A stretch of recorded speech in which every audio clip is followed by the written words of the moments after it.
Spice, and today I'm here to talk to you a little bit about globalization.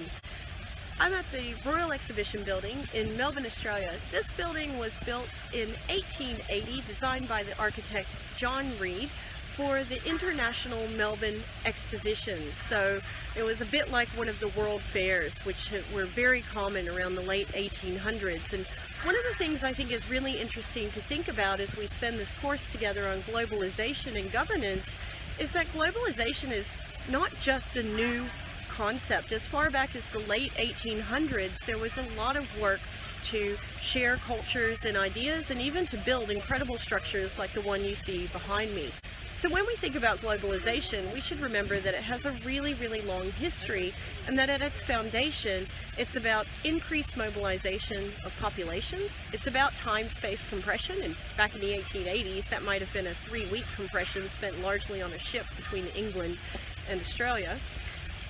It's about the increased use of technology. One of the things that happened in the exhibition building in the 1880s was a display of contemporary technology during that time. And while it's very different to what we have today, it was still something that was bringing people from all over the world together.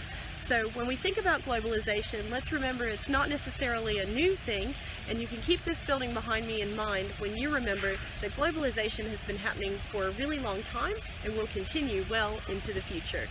So that's it from me for now. I'll see you on the internet.